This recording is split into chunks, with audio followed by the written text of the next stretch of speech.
Everyone is telling you college is a scam. The math says the average degree still beats the stock market. But the real cost was never the tuition, and the payoff was never guaranteed. Here is the part both sides get wrong. Tuition has climbed for 40 years straight. Student debt in America now passes $1.6 trillion. 40 million people are carrying it. You have seen the headlines about baristas with degrees and the founders who dropped out and got rich. So the story writes itself. College is a trap. That story is not crazy. For some people, it is true, but it is built on the wrong number. The question is not what tuition costs. It is what you get back for the total you put in. That is return on investment, the same math a bank runs on a loan, and the total you put in is not what you think. Start with the sticker price. Most people never pay it. After aid, the average student pays about $30,000 out of pocket. That is the number everyone argues about. It is also the small part. The big cost is the 4 years you are not working. A high school graduate earns a paycheck in those 4 years. A full-time student does not. Those missing paychecks are the real price of the degree. Counting those, the true cost is about $180,000. Tuition was never the expensive part. Time was. Now the other side of the ledger. A worker with a bachelor's degree earns about $80,000 a year. A worker with only a high school diploma earns about $47,000. That gap is about $33,000 a year, for decades. And it grows as you get older. At 25, the degree is worth about 27% more. By 55, about 60% more. Put the cost and the payoff together.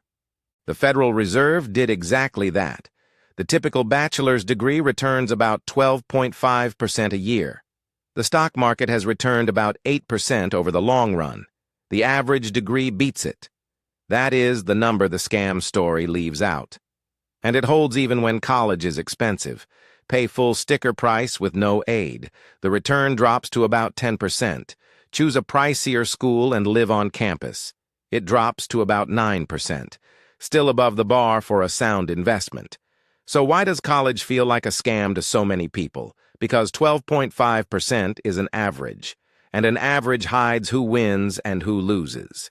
3 things decide which side you land on. First, whether you finish.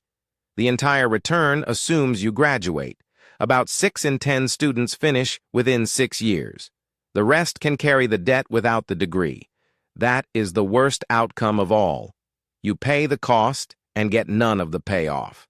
Second, how long you take. Finish in 4 years and the return stays near 12.5%. Drag it to 6 and it falls closer to 7. Every extra year is another year of paychecks you skip. Third, what you study. Engineering, math, and computing return around 18%. Some majors return less than 6. Same diploma, very different math. For as many as 1 in 4 graduates, it does not pay off. So here is what the math actually says. It does not say college is a scam. It says college is an investment, and investments can be done badly. First, protect the return, finish, and finish on time. The degree only pays if you actually get it. Second, look at the net price, not the sticker.